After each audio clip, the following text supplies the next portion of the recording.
किसी महापुरुष ने बड़ी अच्छी बात कही है। फर्क इससे कभी नहीं पड़ता कि लोग क्या चाहते हैं, फर्क इससे जरूर पड़ता है कि आखिर तुम क्या चाहते हो। आज इसी बात को सार्थक करते हुए आपके समक्ष एक कहानी लेकर प्रस्तुत हुए हैं। आशा करते हैं आपको इस कहानी से कुछ मजा मिले या ना मिले, लेकिन सीख जरूर मिलेगी। बिहार के एक गांव में दो बच्चे रहा करते थे, सुरेश और रमेश। सुरेश 8 साल का था और रमेश 10 साल का। दोनों एक ही मोहल्ले में रहा करते थे, एक ही पाठशाला में पढ़ा करते थे। धीरे धीरे जब वे एक दूसरे को जानने लगे तब उनकी मित्रता घनिष्ठ होने लगी। एक दिन पाठशाला से बाहर आते वक्त उन्हें रास्ते में एक गेंद दिखी। गेंद को दोनों मित्र खेलते हुए घर जाने के रास्ते से भटकते हुए एक सुनसान जगह पर आ गए जो गांव के बाहर पड़ती थी। खेल खेल में उनकी गेंद एक बहुत गहरे गड्ढे में गिर गई। दोनों में रमेश बड़ा था, इस वजह से उसने गेंद को बाहर निकालने का बीड़ा उठाया। रमेश सुरेश से उम्र में बड़ा था, उसी के उन्माद में वो लापरवाही से गड्ढे में से गेंद को बाहर निकालने की कोशिश करने लगा। गड्ढा तकरीबन 20 फीट गहरा था। रमेश जल्दबाजी में गलती से फिसलन वाली जगह पर अपना पांव रख दिया और धड़ाम से नीचे गिर गया। गड्ढे में गिरते ही रमेश के होश उड़ गए। कुछ क्षण उसे समझ नहीं आ रहा था कि वो क्या करे। उधर सुरेश की चिल्लाने की आवाज़ सुनाई देने लगी। सुरेश बोला, बचाओ बचाओ, कोई हमारी मदद करो, बचाओ बचाओ। रमेश तुम ठीक हो तो हो ना? सुरेश की आवाज़ सुनकर रमेश भी अंदर से चिल्लाने लगा। रमेश और सुरेश दोनों घबराकर जोर जोर से चिल्लाने लगे थे, लेकिन उसकी आवाज़ सुनने वाला वहाँ कोई नहीं था।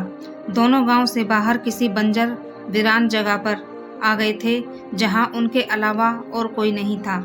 चिल्ला चिल्ला कर दोनों के गले सूख गए थे। अब बाहर खड़े 8 साल के सुरेश को चिंता होने लगी। आखिरकार इस मुसीबत से कैसे बचा जाए।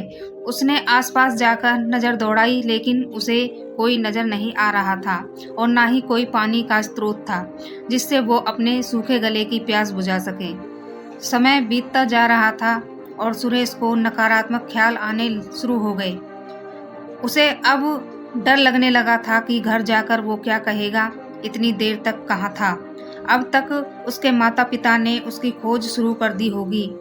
अगर रमेश इस गड्ढे से बाहर नहीं निकल पाया तो, अगर वह मर गया तो? नहीं, इनके बारे में नकारात्मक विचारों से उसका सिर चकराने लगा था। उधर गांव में उन दोनों बच्चों की खोज शुरू हो चुकी थी। दोनों बच्चे के जो माँ बाप थे बड़ी दुविधा में थे और आखिरकार ये दोनों कहाँ पर रह गए, इनका क्या हुआ होगा। कहीं इन्हें कोई ले तो नहीं गया, कहीं इनके साथ कोई हादसा तो नहीं हो गया। वहीं अब जो कुछ भी करना था बाहर खड़े हुए सुरेश को ही करना था और अब वो बात बखूबी समझ गया था कि उसने इधर उधर नज़र दौड़ानी शुरू कर दी। कुछ देर बाद उसने एक रस्सी दिखाई दी। वो तुरंत जाकर उस रस्सी को लेकर आया और बिना गवाए उसने रस्सी वहाँ जमीन में गड़े हुए एक गड्ढे से पत्थर पर कसकर बांध दी और रस्सी का दूसरा सिरा गड्ढे में फेंक दिया और रमेश से कहा, रमेश जल्दी से ये रस्सी पकड़ो, मैं तुम्हें ऊपर खींचने वाला हूँ। रमेश ने कहा, सुरेश क्या तुम यह कर पाओगे? मेरा वजन तुमसे कहीं ज़्यादा है और जहाँ तक मैं जानता हूँ तुमने तो आज तक पानी की एक बाल्टी तक नहीं खींची, तो मुझे निकालना तुम्हारे बस में नहीं है। सुरेश ने कहा, हाँ मैं जानता हूँ कि मैंने आज तक एक बाल्टी भी नहीं उठाई है, लेकिन आज मेरे पास खुद पर भरोसा करने के अलावा और कोई चारा भी नहीं है। रमेश तुम मेरा विश्वास करो, अब मैं ही हूँ यहाँ से जो तुम्हें इस मुसीबत से बाहर निकाल सकता है।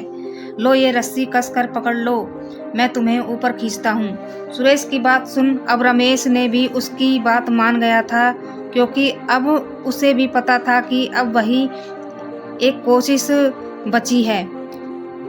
इस मुसीबत से छुटकारा पाने के लिए रमेश ने रस्सी को कस के पकड़ लिया। जैसे ही रमेश ने रस्सी को कसकर पकड़ा, तभी सुरेश ने अपना पूरा दम लगाते हुए रस्सी को खींचना शुरू कर दिया।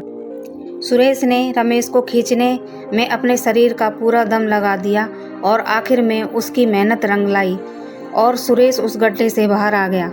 सुरेश पसीने से तरबतर हो गया उसकी सांसें फूलने लगी थी। लेकिन जब उसने रमेश को अपने सामने पाया तो उसकी खुशी का ठिकाना ना रहा। दोनों दोस्तों ने एक दूसरे को कस के गले लगाया और वापस अपने घर की ओर चल दिए। रास्ते में दोनों सोच रहे थे कि आखिरकार जाकर क्या कहेंगे। हम कहाँ थे, हमें क्यों इतनी देर हो गई। दोनों के पास इस बात का कोई जवाब नहीं था। देखते ही देखते वो अपने घर पहुंच गए। जैसे ही उन्होंने अपने मोहल्ले में कदम रखा, सभी मोहल्ले वासियों ने उन्हें देखकर चैन की सांस ली और बोले, अरे देखो आ गए ये दोनों, चलो शुक्र है बच्चे मिल गए।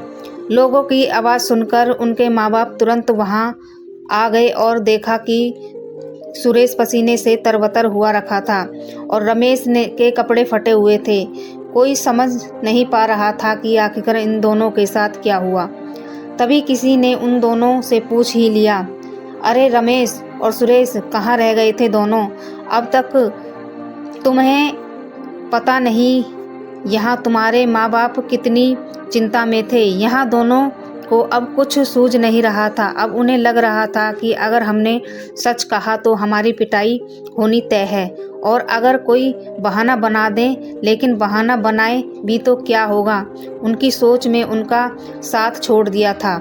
कुछ देर तक मौन रहने के बाद सुरेश ने हिम्मत जुटाते हुए कहा, हम दोनों एक गेंद से खेल रहे थे। खेलते खेलते हमें पता नहीं चला हम कहाँ चले गए थे। खेल खेल में हमारी गेंद एक बड़े गड्ढे में जा गिरी। रमेश ने कहा कि वो गेंद निकाल कर आएगा, लेकिन उसका पैर फिसलने से वो गड्ढे में जा गिरा और आखिरकार मैंने उसे गड्ढे से बाहर निकाल लाया।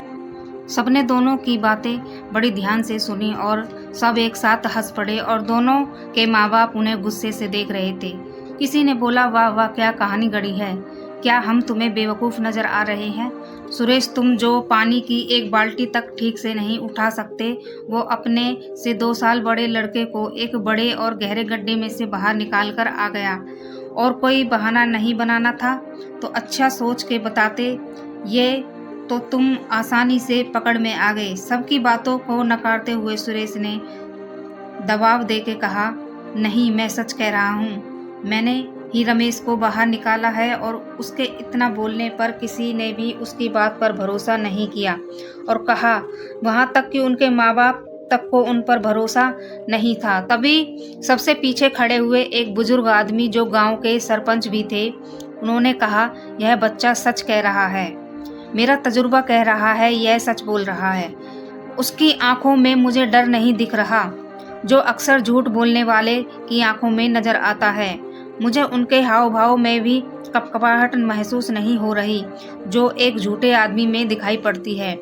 उनके कपड़े फटे हुए हैं और पसीने से तरबतर सुरेश का शरीर ये गवाही दे रहा है कि उसने ही बड़े परिश्रम से रमेश को गड्ढे से बाहर निकाला है।